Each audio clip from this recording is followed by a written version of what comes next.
भोर की सुनहरी किरणों संग प्रकृति की सुंदरता निराली है। देखो मिलकर पेड़ों से किस तरह मस्ती में इठलाती डाली डाली है। ये धरा, ये हवा, ये गगन, ये पवन, सब है प्रकृति के ही फूल। इनका एहसास ही है जीवन की खुशबू और जिंदगी का मूल। नमस्कार, संजय गुप्ता। इस बार हम लाए हैं MSc AG 2001 के छात्रों का एक सुनहरा सफ़र जो उन्होंने पंतनगर में बिताया। आइए देखते हैं ये वीडियो। यूँ तो मेरा जन्म ही पंतनगर में हुआ और मेरी पूरी पढ़ाई भी पंतनगर में हुई, तो मैं कह सकती हूँ मेरा पंतनगर, हमारा पंतनगर। हरे भरे खेतों में लह रहा था पंतनगर, काली लंबी चिकनी सड़कों वाला Pantnagar.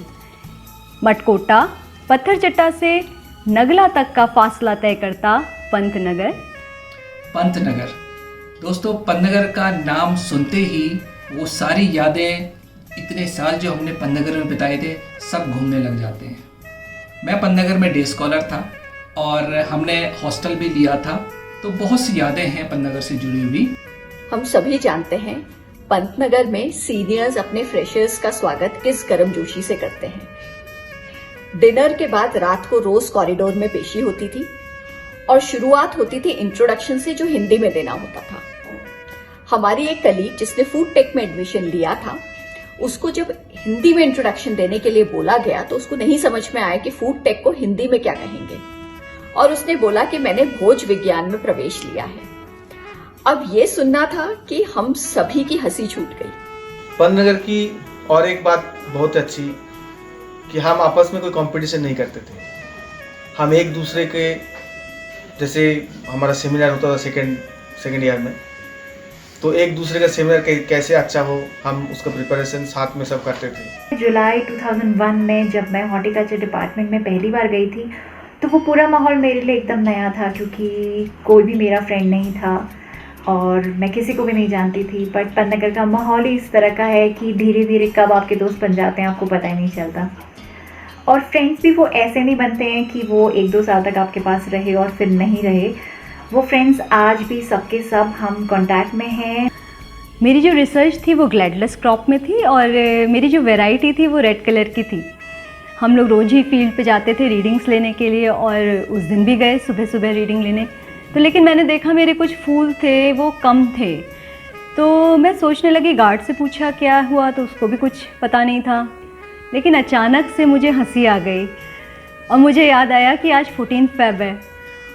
And then I was thinking कि लव इज़ ब्लाइंड, और मेरे जो रेड ग्लैडुलस थे वो रेड रोजेस की जगह जा चुके थे। हम लोग जब फर्स्ट सेमेस्टर में थे तो एक कोर्स का हमारे डिपार्टमेंट के साउथ इंडिया ट्रिप जा रहा था। जाने से एक दिन पहले पता चला तो मुझे भी बताया गया और चल पड़े ट्रेन में। हमारी टीम की आधी बोगी थी और आधी बोगी में और जनरल लोग भी बैठे हुए थे। तो हम लोगों ने क्या किया, बाकायदा ब्लैक गॉगल्स लगा के उसमें भीख मांगी, और अपने सीनियर्स से और बोगी के कुछ दूसरे लोगों से भी। और दोस्तों यकीन मानिए, शाम तक हमें 20 रुपये भी मिले और उसका एक अलग मजा आया। शाम को फिर हमने उसके चाय समोसे खाए। तो वो एक किस्सा हमें हमेशा ध्यान आता है।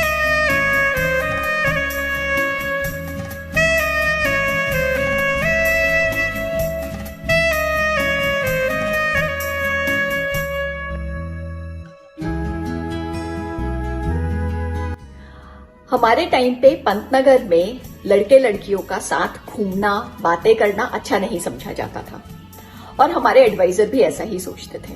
एक बैचमेट को अपना MSc थीसिस के टाइम पे डेटा कलेक्शन के लिए हेल्प की जरूरत पड़ी, तो हम सभी तैयार हो गए उसकी हेल्प करने के लिए, और डिपार्टमेंट से निकले पत्थर चट्टा जाने के लिए, जहां पर उसका ट्रायल लगा था। यही प्रे करते हुए निकले कि कहीं एडवाइजर ना देख लें, और मर्फीज लॉ जैसे ही शटल में चढ़ ही रहे थे कि हमारे एडवाइजर सामने से आ गए, उन्होंने हमें देख लिया। एक नेपाल में एक इंटरनेशनल सेमिनार हो रहा था, तो मैंने एक पेपर भेजा था, तो वहाँ पार्टिसिपेट करने के लिए एक्सेप्टेंस आ गया। सभी ने पेपर तैयार किया और सभी ने भेजे, और उसके बाद हम सब मिल करके वो वहाँ काठमांडू में गए, वो सेमिनार अटेंड किया, और वो था, मतलब सेमिनार भी हुआ और हमारा एक बहुत अच्छा टूर, सबका ज़िंदगी का याद अभी भी याद है। कभी भी किसी का बर्थडे होता था तो हम लोग सब लोग थोड़ा थोड़ा पैसे कॉन्ट्री करते थे और एक गिफ्ट खरीदते थे और बर्थडे बॉय या बर्थडे गर्ल को देते थे। और वो ट्रीट ज़्यादातर या तो बड़ा बाज़ार के प्रिंस में होती थी या फिर नगला में सेंचुरी में या फिर कभी कभी बिस्ट के ढाबे में भी हम लोग ऐसे ट्रीट वगैरह करने के लिए जाते थे। उस टाइम पर हम लोगों के यहाँ इंटर डिपार्टमेंटल क्रिकेट मैच हुआ करते थे और वो हम लोगों के लिए डिपार्टमेंट के लिए एक बहुत ही शान और गर्व की बात हुआ करती थी। तो सारे स्टूडेंट्स उसको बहुत ही सीरियसली लिया करते थे। जो मैच था वो था हॉर्टिकल्चर वर्सेस एंटोमोलॉजी का। लास्ट विकेट था, गौरव खेल रहा था और लास्ट बॉल थी और हमको 6 चाहिए था जीतने के लिए।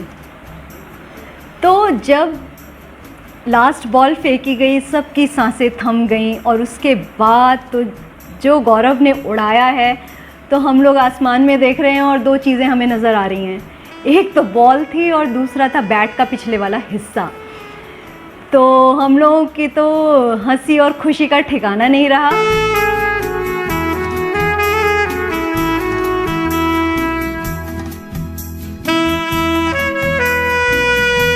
हम लोग की फर्स्ट अर्ली थी तो उस अर्ली को देने का बिल्कुल भी मन नहीं था। तो हमने अपने एक दोस्त से पूछा कि चलिए इस कोर्स के लिए हम लोग मेकअप ले लेते हैं।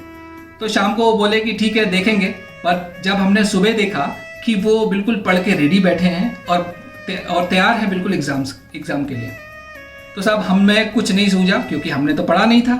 तो हमने क्या किया, बस उनके बाहर निकलने से पहले उनका रूम लॉक कर दिया बाहर से। उन्होंने चिल्लाना शुरू कर दिया, वार्डन साहब हमें लॉक कर दिया, हमें लॉक कर दिया। हमने उनसे बोला कि साहब मान जाओ, बोले अब तो बिल्कुल नहीं मानेंगे। तो वो गए, फाइनली एग्जाम दिया उन्होंने अकेले और हमने अकेले उस कोर्स का मेकअप लिया। जब डिपार्टमेंट पहुंचे तो तब भी यही सोचते हुए जा रहे थे कि काश आज एडवाइजर डिपार्टमेंट आए ना, लेकिन डिपार्टमेंट में एंटर करते से ही एडवाइजर दिख गए। उन्होंने बुलाया मुझे और मेरी जो को एडवाइजरी थी, हम दोनों को ही बुलाया गया और हम लोगों की बहुत डांट पड़ी। उस वक्त बुरा लगा, पर अब वही चीज आज तक याद है, खट्टी मीठी ऐसी ही यादें जो आज भी हमारे साथ है। बंगाल का जो दिवाली और जो होली का तरीका है, वहाँ नॉर्थ इंडिया जो हमारा जो उत्तराखंड में था, तो वहाँ का तरीका कुछ अलग था। तो उन लोगों के साथ पूरा अच्छे तरीके से मनाया, वो अभी भी यादगार है। और अभी भी उनके साथ जैसे फैमिली जैसा वो हो गया, वो अभी भी बेकरार है। मैं स्पेशली कुछ सीनियर्स जैसे Joshi sir, Akhilesh sir, Dubey sir, Maurya sir, Ashok sir, Vijit sir, Deepali ma'am, उन सभी सीनियर्स को याद करता हूँ। और हमारी आरटीएफ की team, Tanwar sir, Ashish sir, Bharti sir, Ajju sir और बल्लू सर, और जिनका नाम छूट गया प्लीज़ दिल से माफ़ कर दीजिए। तो उन सभी का दिल से बहुत बहुत शुक्रिया। मैं पंतनगर की यादों टीम को, संजय सर को, वेद सर को, रोहित सर, अमित सर और अन्य सीनियर्स को धन्यवाद देती हूँ जिन्होंने हमें ये मंच दिया।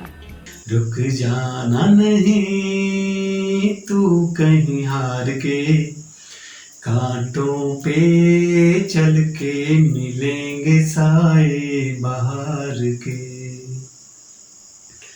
नैना सूं जो लिए हैं ये राहों के दिए हैं, नैना सूं जो लिए हैं ये राहों के दिए हैं। लोगों को उनका सब कुछ दे के तू तो चला